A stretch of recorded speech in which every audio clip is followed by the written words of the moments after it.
안녕하세요. 저는 서울의 30대 후반 여자입니다. 요즘 주변에 보면 난임으로 고생하시는 분들이 많더라고요. 저도 그중 하나였습니다. 이유도 모른 채 아기가 안 생겨서 고생했는데요.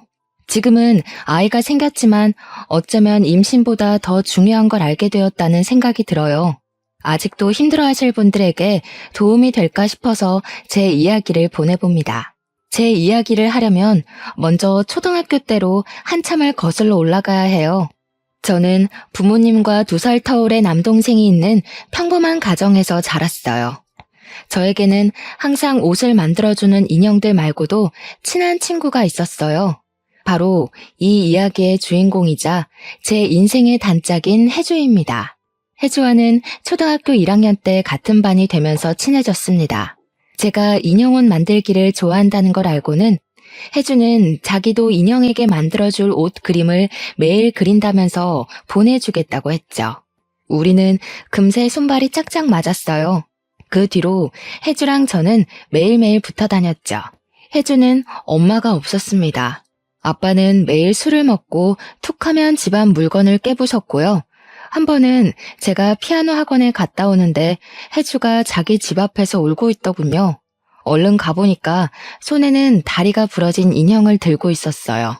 저는 그대로 혜주 손을 잡고 저희 집으로 갔어요. 엄마, 혜주랑 나랑 밥 좀 주세요. 그때 제가 밥 달라던 목소리가 어찌나 우렁찼는지 혜주는 지금도 그 얘기를 할 정도예요. 밥 달라고 하는 목소리가 무슨 개선 장군처럼 위풍당당하기 짝이 없지 뭐야? 나는 창피하기도 하고 민망하기도 하고 그랬는데 노을이가 하도 당당하게 소리를 치니까 나도 같이 어깨가 펴지더라니까. 그때 알았지. 밥 달라고 할 때는 노을이처럼 당당하게 하는 거라는 걸. 하지만 혜주가 당당하게 자기 몫을 찾기까지는 시간이 좀 걸렸어요. 저는 혜주를 그 애가 겪어야 했던 삶이 어떤 건지를 알기엔 어렸죠. 혜준의 아빠는 하루가 멀다 하고 술을 먹고 들어와 집안을 난장판을 만들었고 혜주 얼굴이나 팔에 상처가 생기는 날이 많았습니다. 그때마다 저는 혜주를 집으로 데려갔습니다. 저희 집에서 같이 밥을 먹고 숙제도 같이 하고 아예 잠도 자고 가곤 했죠. 부모님은 혜준의 사정이 딱하다는 걸 알고 언제든지 집에 와도 좋다고 말씀해 주셨습니다. 지금이라면 혜준의 아빠를 아동학대로 경찰에 신고하고 혜주를 보호시설 같은 데 맡겼을 텐데 그때는 남의 집 일에 끼어드는 게 맞지 않는 일로 여겨져서 부모님도 그러지를 못했다고 해요. 어차피 혜주는 계속 아빠랑 살아야 할 텐데 괜히 신고했다가 혜주한테 더 해가 갈지도 모르고 혜준의 아빠랑 동네에서 얼굴을 마주치는데 해코지 당할까봐 무섭기도 했고요. 그래도 부모님은 저랑 동생을 놀이동산에 데려갈 때 혜주도 같이 데려가 주셨어요. 혜주랑 제 동생이랑 저랑 셋이서 미키마우스 머리띠를 하고 입가에 아이스크림을 잔뜩 묻힌 채로 찍힌 사진을 보면 지금도 웃음이 나온답니다. 중학교 올라갈 때까지도 저희는 친한 친구로 지냈어요. 그런데 중학교 2학년이 되면서부터 혜주에게는 담배를 피우는 친구들이 생겼죠. 집이 안식처가 되지 못하는 혜주에게는 그 애들처럼 자기 마음을 알아주는 친구가 없었겠죠. 그리고 중학교 3학년 때 매일 술만 먹던 혜준의 아빠가 돌아가셨어요. 혜준은 장례식장에 덩그러니 혼자 앉아 있었어요. 저는 그런 혜주 손을 잡고 울었어요. 한편으론 다행이란 생각도 들었습니다. 그렇게 혜주는 할머니랑 살게 되었어요. 고등학교는 달랐지만 그래도 혜주랑 저는 연락을 자주 하면서 지냈어요. 열심히 공부해서 취직할 거라고 마음을 잡는가 싶더니 어느 날 혜주에게 남자친구가 생겼어요. 혜주는 점점 더 남자친구에게 몰두하더군요. 결국 혜주는 고2 때 임신을 했습니다. 혜주가 임신했다는 걸 저는 나중에 알게 됐어요. 혜주가 임신해서 학교를 그만둔다는 소식을 다른 사람을 통해 들었을 때는 기분이 묘했죠. 혜주는 결국 남자친구와 결혼했지만 결혼식은 생략한 채 혼인신고만 한 채로 살고 있었어요. 둘 다 학생이니 시댁에 들어가 살았죠. 그렇게 혜주는 어린 나이에 엄마가 되었습니다. 가끔 연락을 하면 혜주는 시부모님과의 갈등으로 힘들어하곤 했어요. 우리 시어머니는 나를 왜 그렇게 미워하는지 몰라. 내가 무슨 자기 아들 앞길을 막아? 밤새 아기 데리고 애쓰다가 겨우 잠들면 아침부터 들이닥쳐서 방꼬리 이게 뭐냐, 젖병 소독도 안 하고 엄마 맞냐 이러면서 난리를 친다니까. 아, 진짜 내가 이 집에서 살다간 내 명예 못 살지. 시어머니가 자기더러 아들 앞길 막은 년이라면서 사사건건 간섭을 한다는 거였어요. 우리 시어머니 또 아침부터 들이닥쳐서 난리쳤어. 안 그래도 힘들어 죽겠는데. 진짜 하루라도 마음 편히 자고 마음 편히 밥 좀 먹었으면 소원이 없겠다. 애 가지고 결혼한 게 죄다 죄. 어제는 또 우리 남편이 뭐라 그러는지 알아? 나더러 관리 좀 하란다. 참, 내가 누구 때문에 이러고 사는데. 아, 그랬구나. 혜주야, 근데 미안한데 내가 지금 동아리 모임이 있어서 가봐야 할 것 같아. 오늘 선배들이랑 다 같이 만나는 날이거든. 아이고, 뭐 이렇게 바쁜지 모르겠네. 아, 선배님 안녕하세요. 저도 지금 가보려고요. 힘든 마음을 털어놓을 대상이 없던 혜주는 저한테 종종 연락을 했지만 MT의 동아리 활동 등으로 바빴던 저는 혜주의 이야기를 들어주지 못했어요. 고부 갈등이란 게 새내기 대학생이었던 저한테는 너무 아득한 일이었죠. 노우라, 나 왜 이렇게 가슴이 답답한지 모르겠어. 숨이 잘 안 쉬어져. 밤늦게 미안한데 이런 말할 사람이 너밖에 없어. 술 마셔도 속에 뭐가 얹혀있는 것 같고. 저기 혜주야, 진짜 미안한데 내가 지금 내일 시험이랑 발표가 있어가지고 너무 바쁘거든. 오늘 밤 꼬박 세워야 해서 나중에 통화하면 안 될까? 아니, 내가 이번 주 지나고 전화할게. 저는 다음 주에도 혜주에게 전화하지 못했습니다. 졸업 준비에 대학원 준비에 정신이 없었거든요. 혜주랑 만났을 때도 그다지 공감대가 없다는 걸 느끼곤 했던 탓도 있었을 거예요. 그렇게 혜주와 저의 삶은 하늘과 땅만큼 멀어져 있었습니다. 혜주가 시댁 식구들과 복닥거리며 사는 동안 저는 대학원을 졸업하고 의류회사에 취직을 했어요. 대학원에서 만난 남자친구랑 같이 살다가 33살에 결혼도 했습니다. 혜주보다 15년은 늦게 결혼했네요. 그때까지만 해도 아기를 가지는 건 사정 때문에 미룬 거였지 이렇게 어려운 일이 될 거라곤 상상하지 못했습니다. 결혼식 당일은 정말 정신이 없더군요. 한 사람 한 사람 일일이 신경 쓰는 게 보통 일이 아니더라고요. 혜주는 금방 사라져버렸어요. 신부 대기실에 온 혜주를 보고 반갑게 인사를 했지만 다른 손님이 와서 인사하는 사이에 혜주가 사라져 대화도 제대로 못 나눴죠.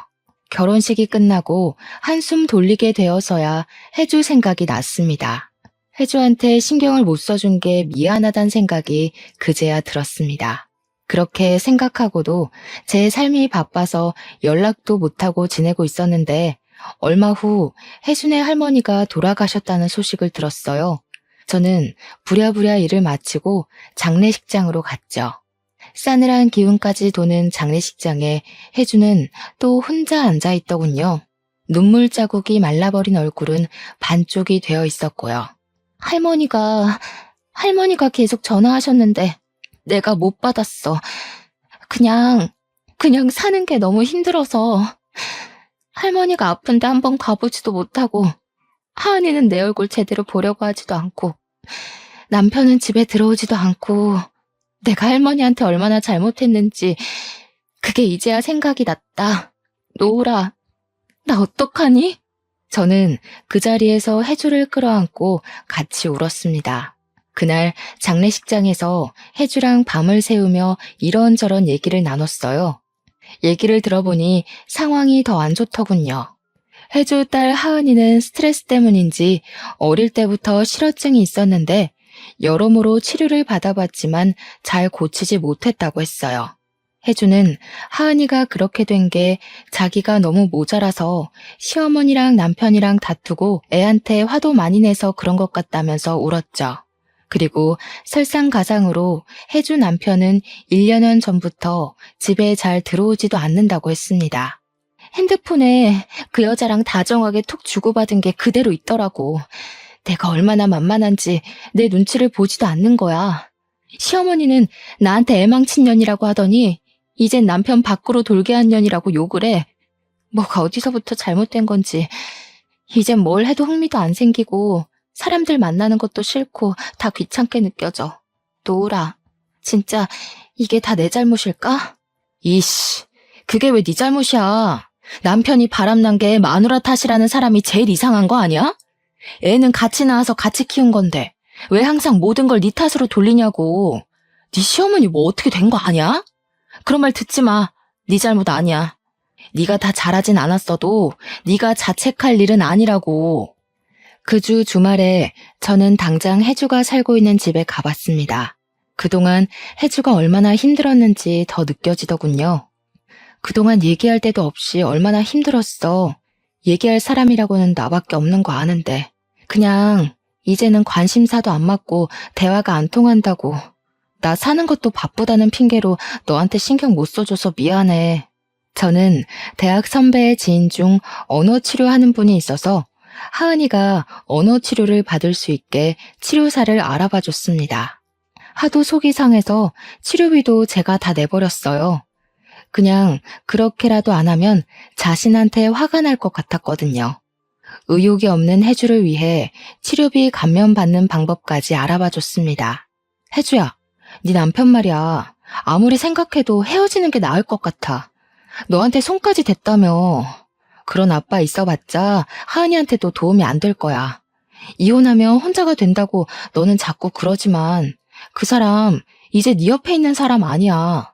그리고 네가 왜 혼자야? 너한테는 하은이가 있고 나도 있는데. 저는 남편과 헤어지라는 말을 어렵게 꺼냈죠. 혜주는 남편과 시댁을 그렇게 욕하면서도 이혼하면 죽는 것처럼 생각했거든요. 제 말을 들은 혜주는 제 앞에서 한참을 울었습니다. 그러고는 알겠다고 고개를 끄덕이더군요. 바람난 혜주 남편은 옳다구나 하고 헤어져 주겠다고 하더군요. 그런데 혜주가 배우자 귀책으로 소송을 걸자 혜주는 또 못살게 굴었습니다. 소송 취하를 안 하면 혜주랑 하은이를 가만 안 두겠다나요? 위자료 줄 돈이 없으니 배째라고도 했다는 겁니다. 그 사람 화나면 나한테 손찌검까지 했는데 그러다가 하은이한테까지 해코지하면 어쩌지? 아빠한테 괴롭힘 당하는 거 하은이에게는 절대로 겪게 하고 싶지 않은데. 나 너무 무서워, 노을아. 그냥 이혼하지 말고 사는 게 낫지 않을까? 하은이한테 어떻게 설명해야 할지도 모르겠고 거기서 더 상처받으면 어떡해? 이혼 안 한다고 해결되는 문제가 아닌 것 같아, 혜주야. 아이 가지고 협박까지 하는 사람인데 그런 사람 아빠라고 있어봤자 애한테 좋을 거 하나도 없지 않을까? 지금까지 괴롭힘 당한 걸로 충분한데 또 버틴다고? 하은이가 정말 그런 걸 원할까? 하은이의 치료는 더디게 진행됐습니다. 이혼 소송을 하면서도 혜주는 딸에 대한 죄책감에서 벗어나질 못했어요. 아이한테 상처만 준다면서 대낮부터 술을 마시며 눈물을 흘리기 일쑤였어요. 오죽하면 하은이 엄마 술 좀 그만 마시게 말려달라고 저한테 문자를 보냈을까요? 혜주를 생각하면 마음이 안 됐지만 저는 팩트 공격을 날려야 했습니다. 언제까지 자책만 할 거야? 네가 그럴수록 하은이한테 독이 된다는 거 몰라? 아직 젊은데 갈 데 없다고 한탄만 하지 말고 너 스스로 일어날 방법을 찾아야지. 너 자신을 위해서 노력하란 말이야. 아이 망쳤다고 자책만 하면서 정작 네 인생은 그렇게 방치해둘 거냐고. 네가 일어나야 하은이도 일어나는 거잖아. 내가 뭘 할 수 있겠어.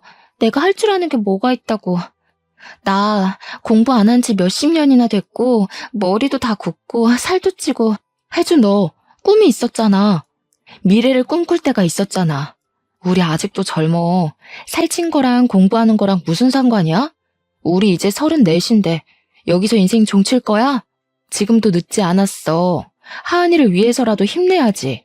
잔말 말고 내일부터 검정고시 학원 다녀. 너는 내 입장을 모르니까 그렇게 쉽게 말하지.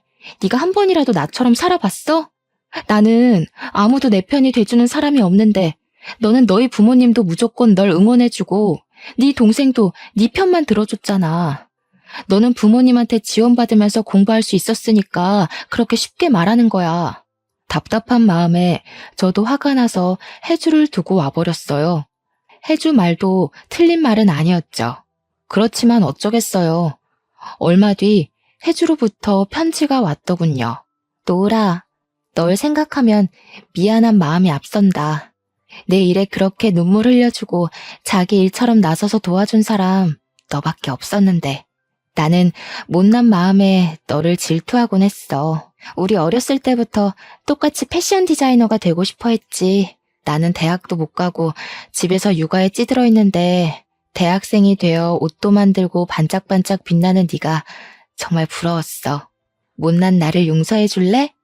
네 말대로 내가 내 인생을 방치한 게 맞는 것 같아. 날 위해 화를 내주는 널 위해서라도 이제부터라도 노력할게. 혜주는 검정고시를 공부해 고등학교 졸업 학력을 따고 그 후로 방송통신대학에도 입학했습니다. 혜주는 제 인생은 자기보다 평탄하다고 했지만 그때는 제 인생도 본격적인 가시밭길이 되어가고 있었죠. 결혼한 지 1년쯤 지나서 아기를 가지려고 무던히 애를 썼는데 잘 되지 않았어요. 남편은 외아들의 손이 귀한 집이라 시댁에서는 대놓고 티를 안 내도 은근한 압박이 느껴졌죠. 시부모님 보란 듯이 아기를 낳고 싶었습니다. 그 전까지는 대단한 인생은 아니더라도 제가 계획한 것들은 다 이루어졌거든요. 아기를 가지는 것만은 마음대로 되지 않더군요. 2년이 넘어가도록 아기가 생기지 않아 저는 하루하루 점점 힘들어하고 있었어요. 시험관 시술은 몸에 너무 무리가 되었습니다. 시험관 시술을 한 번 할 때마다 세상이 조금씩 내려앉는 느낌이랄까요? 용하다는 한의원에서 하라는 대로 다 하고 먹는 것도 조심하며 1년 내내 몸을 사리며 살았는데도 소용이 없었죠. 그러는 동안 혜주는 방통대에 다니며 전화 상담원으로도 일하고 있었어요. 상황이 엄청 좋아진 건 아니었지만 그래도 자신을 위해 노력하게 된 후로 표정도 밝아지고 하은이도 상태도 훨씬 좋아지고 밝아졌습니다. 그에 반해 저는 나날이 어두워져 갔죠. 3년이 넘어가자 시댁에서 대놓고 말이 나오기까지 했어요. 아이고, 뭐 문제는 없다면서 왜 그렇게 애가 안 들어서는지. 우리 아들은 아무 문제가 없다는데 혹시 너한테 무슨 문제가 있는데 숨기는 거 아니니? 이런 식으로 압박이 들어오자 마음은 점점 급해지고 답답해졌어요. 길에서 아이들을 보기만 해도 눈물이 날 정도였어요. 좋아하는 스쿠버 다이빙도 못하고 술도 못 마시니 스트레스를 풀 데가 없고 재미있는 일도 하나도 없어지고 있었습니다. 강제 친구들은 벌써 애가 초등학교 갈 나이가 됐다는데 우리 강제는 어떻게 이렇게 소식이 없다니? 우리 아들이 뭐가 모자라서 아이도 못 낳는 건지. 너 진짜 검사는 제대로 해본 거야? 병원을 다시 알아보는 게 좋지 않겠니? 정 안 되면 뭐 다른 방법을 찾아봐야 하니까. 다른 방법이라뇨? 무슨 방법이라도 있다는 말씀이세요? 아니, 뭐 방법이 있다기보다는 더 노력을 해야 한다 이거지. 내 평생에 손주는 보고 죽어야 하지 않겠니? 요즘 난임이 그렇게 흔하다는데 인스턴트 식품 많이 먹고 컴퓨터 많이 하고 그래서 그런 거 아니니? 하여튼 여자는 이러나 저러나 몸을 조심해야 해. 시부모님한테 상처를 받을 때마다 남편한테 풀다 보니 남편과의 사이도 소원해지고 말았어요. 어머니는 아기 안 생기는 걸 왜 자꾸 내 탓만 해? 같이 검사해서 아무 이상 없다고 나왔잖아. 당신이 어머니한테 잘 말씀을 드려야지. 자꾸 나한테 문제 있다는 식으로 말씀하시는 거 정말 기분 나빠. 여기서 뭘 어떻게 더 조심해? 나더러 일도 하지 말고 집에 꼼짝 말고 있으라는 거야 뭐야. 내가 뭘 어쨌다고 또 나한테 그래? 나도 힘들어. 엄마 아빠는 하루가 멀다 하고 손주 소식 없냐고 물으시는데 얼마나 답답하고 죄송한지 알아? 나도 미치겠다고. 서로 힘든데 왜 자꾸 나한테 화풀이를 해? 그건 당신 엄마가 자꾸 나한테 뭐라 그러니까 그런 거지. 내가 뭘 잘못했어? 우리 엄마는 당신한테 뭐라고 안 하잖아. 모르겠다. 둘 다 아무 문제가 없는데 아기가 안 생기는 거라면 당신이랑 나랑 궁합이 안 맞는 걸지도 모르지. 우리는 안 되는 걸지도 몰라. 당신 어머니 하고 싶은 말이 그거잖아. 아기 낳으려면 다른 방법을 찾아야 한다는 게. 무슨 말이 그래? 우리 엄마가 언제 그런 말을 했어? 당신이 베베 꼬아서 생각하는 거잖아. 없는 말을 만들어내서 나를 공격하면 내가 뭐라고 해? 우리 엄마도 답답하니까 그러는 거잖아. 그냥 놓친네 하는 말이다 하고 넘기면 안 돼? 자꾸 이러면 나도 힘들어. 남편도 저를 위로해줄 힘이 없었죠. 우리 부부는 그렇게 소진되어 가고 있었습니다. 제가 힘들어하는 걸 안 해주는 저에게 놀러 가자고 말하기도 하고 맛있는 걸 사들고 집에 찾아오기도 했어요. 하지만 저의 슬픔은 쉽게 나아지지 않았어요. 혜주가 놀러 가자고 해도 시큰둥하고 그렇게 좋아하던 옷에도 흥미를 잃어갈 정도였죠. 제가 피폐해지는 걸 보고만 있을 수 없었던 혜주는 결국 한마디 하더군요. 야, 강노을, 너는 나더러 애 때문에 한탄만 하고 있지 말라 그러더니 네가 그러면 어떡하냐? 아기 없으면 네 인생 끝나는 거야? 왜 임신하는 데만 목을 메고 사냐고. 나한테는 내 인생 살라고 뭐라 그러더니 예전에 네가 얼마나 씩씩했는데 아기 안 생겼다고 이렇게 넋놓고 있으면 어떡해? 얼마 뒤에 혜주는 제가 어릴 때 만들어서 선물했던 인형 옷을 가져와서 편지와 함께 놓고 갔습니다. 노을아, 저번에 내가 화내서 미안해.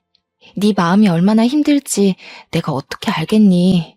나는 기대하지도 않은 아이 키우느라 그렇게 고생했는데 너는 꿈에도 바라는 아기가 안 생겨서 고생이니 이 무슨 신의 장난인지 모르겠다. 어릴 때 네가 이 인형 옷 줬을 때 정말 행복했었지. 그때는 너랑 나랑 같이 뭐든 할 수 있을 것 같았는데 나이 들수록 현실은 그렇지 못하다는 걸 알게 됐지. 그래도 네가 내 곁에 있다는 것만으로도 나는 행복한 사람이란 걸 알았어. 너는 네가 디자이너라기보다 회사의 노예라고 말하곤 하지만 그래도 늘 꿈을 향해 착실하게 달려가는 네가 부러웠고 자랑스러웠어. 너는 너 자신만으로도 너무나 소중하고 값진 사람이야.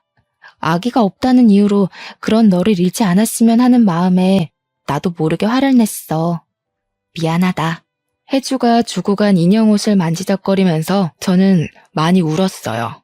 아기한테 제 손으로 옷을 만들어주고 싶었는데 하지만 혜주 말이 다 맞는다는 걸 인정할 수밖에 없었죠. 그 후 저는 내가 어떤 삶을 살고 싶었는지 다시 생각해 보았습니다. 아기의 정신이 팔려서 생각지 못했던 제가 하고 싶었던 것들이 생각나더군요. 저는 평소에 생각했던 디자인들을 그리기 시작했어요.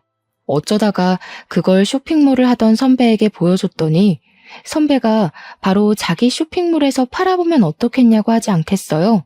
선배네 쇼핑몰은 떼어다 파는 옷도 팔았지만 선배가 직접 디자인해서 제작한 옷도 팔고 있었거든요. 그렇게 제작부터 판매까지 순식간에 해치웠고 선배네 쇼핑몰뿐만 아니라 제 SNS를 통해서도 주문 제작으로 판매를 시작했습니다. 생각했던 것보다 반응이 훨씬 좋았어요. 주문 제작으로 들어오는 물량이 많아서 회사를 그만둬야 하나 고민해야 할 정도였죠. 무엇보다 제가 성취감을 느끼고 저 자신에 대해 긍정적인 느낌을 받게 되었다는 것이 중요한 일이었어요. 혜주도 방통대를 졸업하고 쇼핑몰을 열었습니다. 혜주가 아이를 키우면서 느꼈던 점들을 반영해 아기 엄마에게 필요한 것들을 파는 쇼핑몰이었어요. 한창 꿈 많을 나이에 온통 눈앞에는 해결해야 할 문제였던 혜주의 육아 경험이 빛을 발했는지 다행히 장사가 괜찮게 되었죠. 혜주 딸 하은이도 언어치료 효과가 나타나서 처음 보는 사람은 실어증이었다는 걸 모를 정도였죠. 거의 일이 잘 풀리니까 자연히 저와 남편과의 사이도 좋아졌습니다. 제 상태가 좋아지니까 별것도 아닌 걸 가지고 싸웠다는 걸 깨달았고 남편한테 화를 낸 게 미안해지더군요. 제가 미안해하니까 남편은 더 미안해하고 서로 더 조심하고 배려하다 보니 오히려 전보다도 사이가 좋아졌죠. 마음이 편해진 남편이 시부모님에게 잘 얘기했는지 시부모님도 사과를 하더군요. 우리가 너무 욕심을 냈나 보다. 노을이 너도 힘들었을 텐데 네 탓이 아니었는데 일부러 안 낳는 것도 아니었잖니. 나이는 찼는데 아기는 안 들어서니 답답한 마음에 그랬구나. 내가 생각이 짧았다. 아니에요, 어머니. 어머니도 답답하셔서 그러신 거잖아요. 그게 강제가 힘들어하는 걸 보니까 괜히 너를 미워하고 그랬던 것 같아. 그러면 안 되는 건데. 아기도 중요하지만 너희들도 중요하잖니. 정 아기가 안 생기면 입양하는 건 어떠니? 내 친구 아들 부부도 입양했는데 그 아이가 그렇게 이쁠 수 없다고 그러더라고. 사실 입양 생각을 안 해본 건 아니었어요. 몸에는 문제가 없다고 하니 우선 입양을 해서 키우면서 임신은 천천히 시도해보는 것도 괜찮지 않을까도 생각해봤죠. 하지만 입양이라는 게 저희 부부에게나 데려올 아이에게나 쉬운 일이 아니잖아요. 어렵게 입양을 결정했는데 혹시나 갑자기 아이가 생기면 어떻게 감당하나 싶었던 거였죠. 혜주에게 그 얘기를 했더니 혜주가 자기만 믿으라고 큰 소리를 치는 게 아니겠어요? 개집애가 무슨 걱정이 그렇게 많아? 그렇게 걱정만 하다가 대체 애는 언제 키우려 그래? 자고로 애는 얼떨결에 키워야 한단 말 못 들어봤어? 정 안 되면 내가 같이 키워줄 테니까 걱정하지 마. 걱정하지 말고 너 하고 싶은 대로 해. 우리 하은이도 이제 다 나와서 제법 엄마를 도와주는데 노을이 이모 일이라면 걔가 먼저 발벗고 나설걸? 참네. 뭘 믿고 그렇게 큰 소리를 치냐? 네가 내 아기를 어떻게 같이 키워줘. 말은 고마운데 혜주야. 아무리 그래도 그건 너무 같다. 얘 봐라. 왜 못 키워줘? 야, 솔직히 말해서 네 나이에 애 키우는 게 쉬운 건 아니잖아. 입양 아니더라도 애 낳으면 내가 도와주려고 했어. 이래봬도 난 경험자잖아. 애 키우는데 경험이 얼마나 중요한데? 네가 나보다 공부는 더 했는지 몰라도 애 키우는 건 내가 한 수이라 이거야. 누굴 닮아서 그렇게 큰 소리를 치나 했는데 아니나 다를까 혜주는 얼마 뒤 저희 집 바로 근처로 이사를 오지 않았겠어요? 어떻게 여기로 이사 올 생각을 했어? 진짜 아기 키워주려고 이사까지 온 거야? 하은이 학교는 어쩌고? 이사할 때가 됐으니까 겸사겸사 온 거지.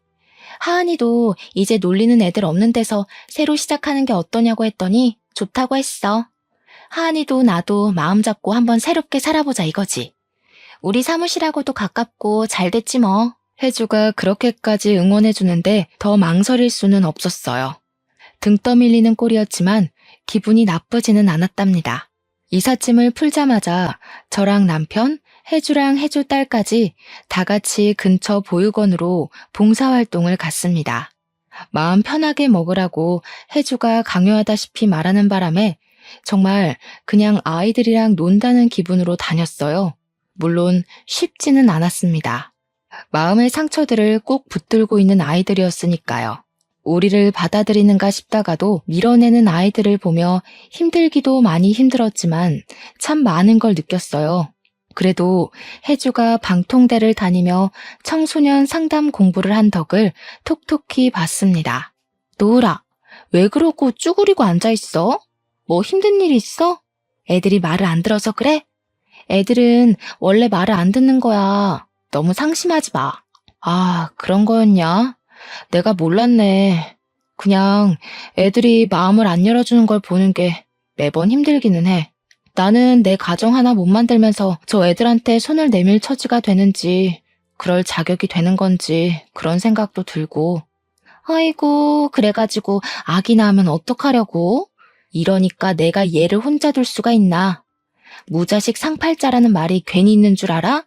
애들은 원래 속썩이고 힘들게 하는 거라고. 쟤네들은 네 자식이 아니니까 저 정도지 네 자식이면 더 할걸? 그렇게 생각하고 마음 굳게 먹는 게 좋을 거다. 야, 강혜주, 너 어른이구나? 언제 이렇게 컸대? 기특한 녀석 같으니라고. 그러게, 네 말이 맞다. 쉬울 리가 없는데. 그치?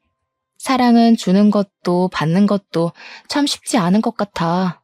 정말 그런 걸 이 나이 되어서야 알게 됐네. 그래, 이 애기도 못 키워본 애송아. 애기 낳으면 내가 시행착오를 줄이도록 가르침을 줄 테니까 딱 기다려. 아니다. 너무 기다리면 안 되지. 기다리지는 말고 기대만 해, 기대만. 보육원에 다니다 보니 세상에는 도움이 필요한 사람이 많다는 것이 눈에 들어왔어요. 혜주 딸 하은이도 자기 도움이 필요한 아이들을 돌봐주면서 오히려 자기가 마음의 치유를 받는다는 걸 느낄 수 있었어요. 아무리 마음을 편하게 먹는다 해도 아이를 입양하려고 보육원 봉사를 하게 된 거였지만 저희는 특이하게도 어린 아이나 아가들보다는 좀 나이가 있는 이제는 입양 가능성이 거의 없는 아이들에게 마음이 갔어요. 그 아이들을 보고 있자면 그 나이대의 해주가 떠올랐습니다. 질풍노도의 시기를 겪고 있는 10대 아이들은 누군가의 절대적인 지지와 사랑이 필요하죠. 아이들의 이야기를 들어주고 같이 나들이도 나가며 아이들과 조금씩 가까워졌어요. 어린 시절 어려운 형편에도 동생과 저 그리고 혜주까지 전시회며 박물관에 데려가 주신 엄마 아빠의 정성도 생각이 나더군요. 아이들을 다 책임질 수 있는 게 아니기 때문에 너무 급하게 가까워지지는 않으려고 했습니다. 아이들과 함께 시간을 보내는 것만으로도 위안이 되었어요. 봉사 아닌 봉사를 하며 아이를 키운다는 것에 대해 생각할 기회도 가졌습니다. 아이는 잘 키우려고 낳는 게 아니라 사랑하려고 낳는 거라는 말이 있더라고요. 어쩌면 사랑하는 법을 더 배우라고 우리에게 아이가 늦게 오는지도 모르겠다는 생각을 했습니다. 고민 끝에 저희는 한 아이의 부모가 되기보다 보육원 아이들을 널리 아우르는 후견인이 되기로 했습니다. 입양에 대해, 양육에 대해 진지하게 고민해 본 끝에 내린 결론이었죠. 당신 진짜 괜찮겠어? 아무리 그래도 우리 아이 데려오려고 시작한 일인데. 당신 아들 하나 딸 하나 키우고 싶다고 했잖아. 지금이라도 적극적으로 입양 준비하는 게 낫지 않을까? 나는 괜찮아. 노우라, 우리 아기 때문에 얼마나 힘들었니? 그래서 우리가 아기를 왜 가지려고 했는지 생각을 해봤잖아. 너랑 나 닮은 아이를 갖고 싶었던 거고, 아이가 커가는 모습을 보며 기쁨을 느끼고 싶었고, 부모님께도 혈육의 즐거움을 드리고 싶었지.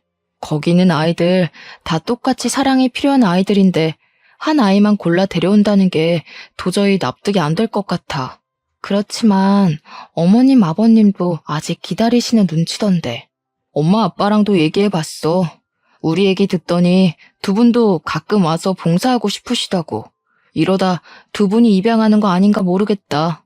우리 마음 급하게 먹지 말고 사랑이 필요한 곳에 사랑을 주는 거라고 생각하자.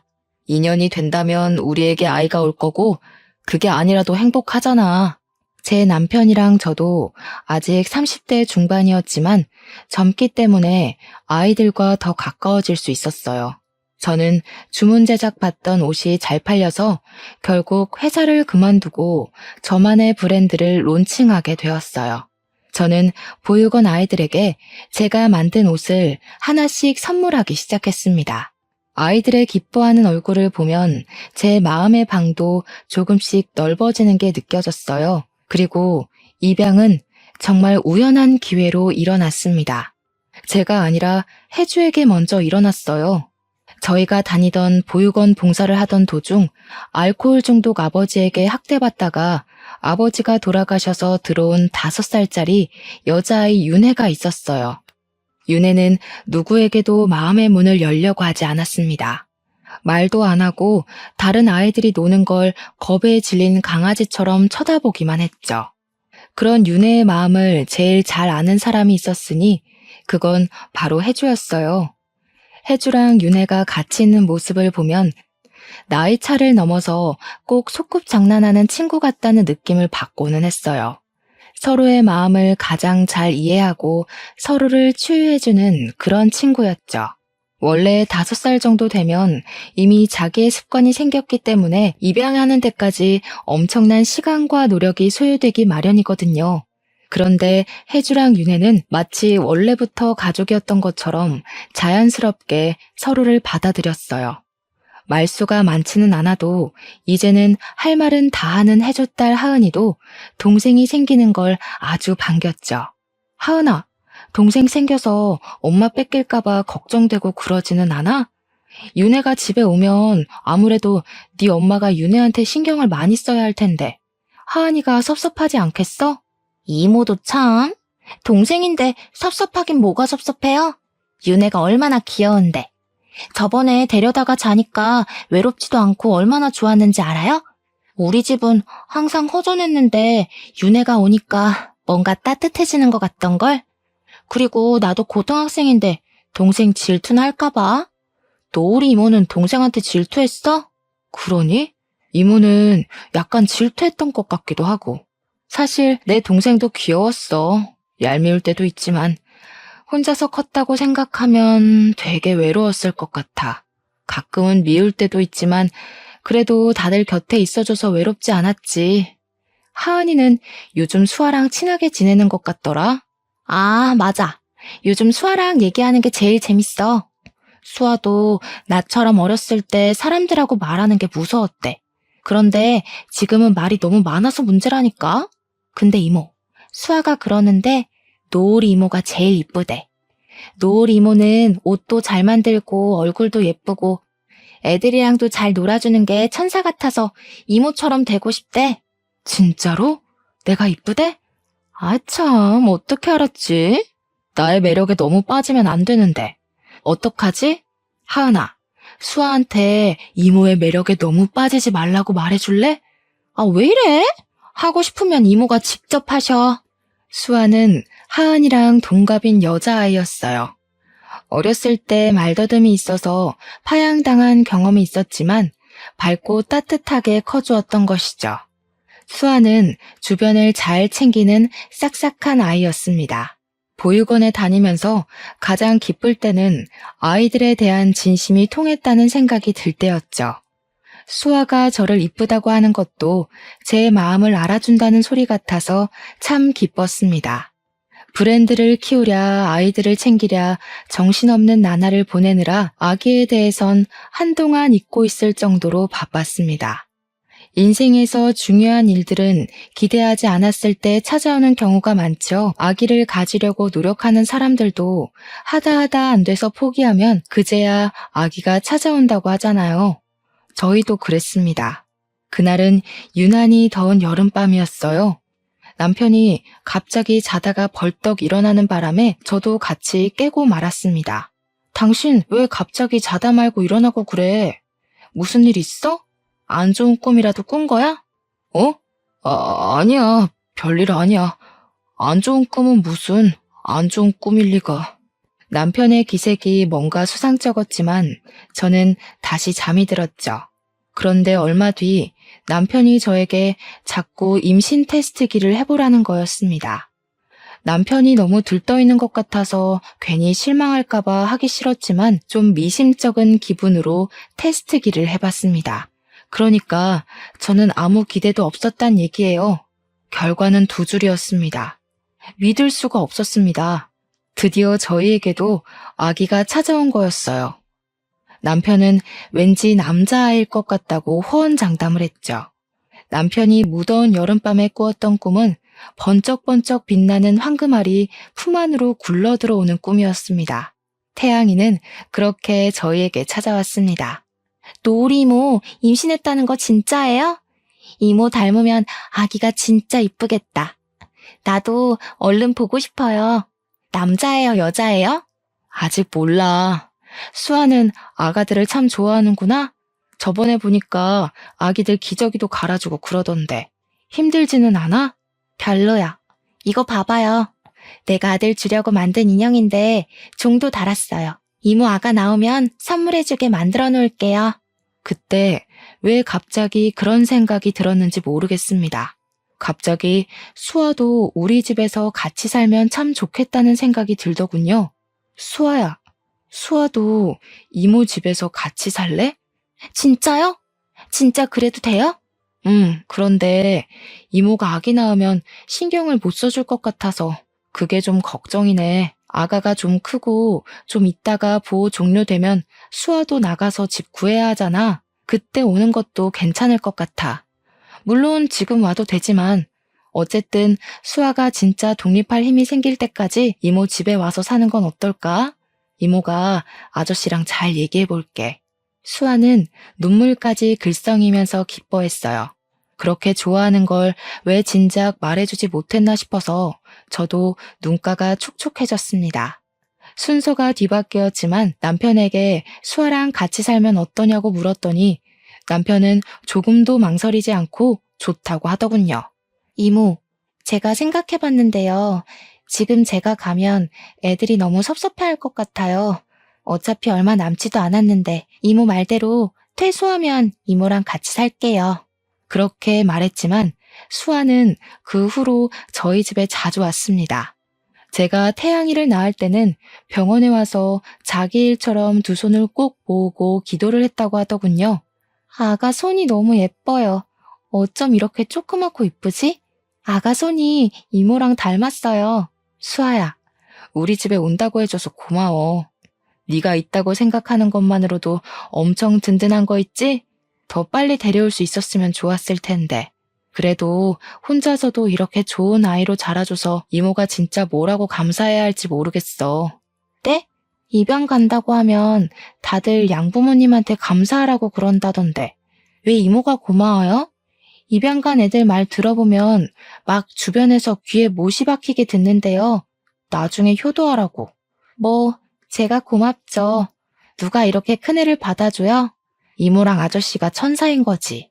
아니야. 사람들이 몰라서 그래. 다 커서 와주는데 우리가 고마운 거지.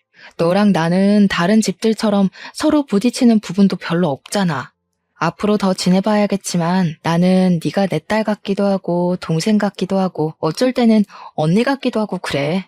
네가 우리 가족이 되어준다니까 엄청 좋은 선물을 받은 느낌이야. 돈 주고는 절대 살 수 없는 그런 선물. 여보, 밖에서 아주머니들 하는 소리 들으니까 수아가 딸인지 동생인지 자기들끼리 의견이 분분하던데 뭐 저렇게 큰 딸이 있겠냐고. 근데 동생이라기엔 또 너무 어린 것 같으니까 친척일 거면서들. 근데 둘이 닮긴 닮았나 봐. 어쨌든 가족인 줄 아는 거 보니까. 어떡해? 내가 해명을 좀 해줘야 되나? 아이고 참. 남의 일에 왜 그리들 관심이 많은지 모르겠네. 동생이면 어떻고 딸이면 또 어때서? 신경들 끄라고 말해줘 수아야. 괜히 신경 쓰지 마. 남들이 하는 얘기는 아무 신경 쓸 필요 없어. 우리가 가족이라는 게 중요한 거야. 에이 참. 그렇게 궁금하면 말해드려야지. 입양한 딸내미예요. 여기 이분들이 저 입양해 주셨어요. 아이고 기따가워라. 누구 목소리가 밖에서 이렇게 쩌렁쩌렁 들리나 했더니 수아였구나. 수아가 누구 닮아서 목소리 큰가 했더니 노을이 닮아서 그런 거구만. 누가 예비 모녀 사이 아니랄까봐. 그래, 수아 너 목소리 좀 죽여야겠더라.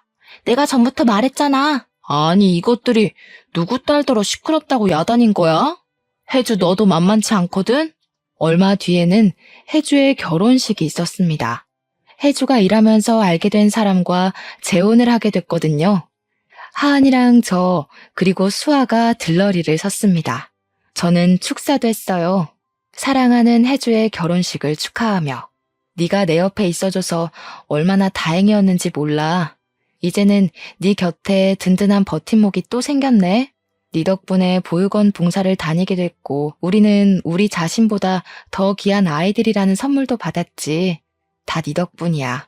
너랑 서로 도우며 일어날 수 있어서 얼마나 감사한지 몰라. 내 인생은 너라는 사람의 세계만큼 넓어지고 밝아졌어. 이제 네 인생의 동반자와 함께 힘든 일들은 훌훌 털어버리고 더 행복해지길 기도할게. 사랑하는 친구 노우리가. 제 이야기는 여기까지입니다. 혜주랑 딸 하은이랑 제 딸 수아는 각각 대학생이 되어서 열심히 공부하고 있습니다. 윤혜랑 태양이도 씩씩하게 자라고 있고요. 주변에 보면 임신이 안 되어서 힘들어하는 분들이 참 많더라고요. 아무래도 아기는 제가 오고 싶을 때 오는 게 아닌가 싶어요. 조금만 힘을 빼고 우리의 사랑이 필요한 곳에 눈을 돌려보는 건 어떨까요? 제 이야기 들어주셔서 감사하고 여러분 모두 추운 겨울을 따뜻하게 이겨내시길 바라보겠습니다.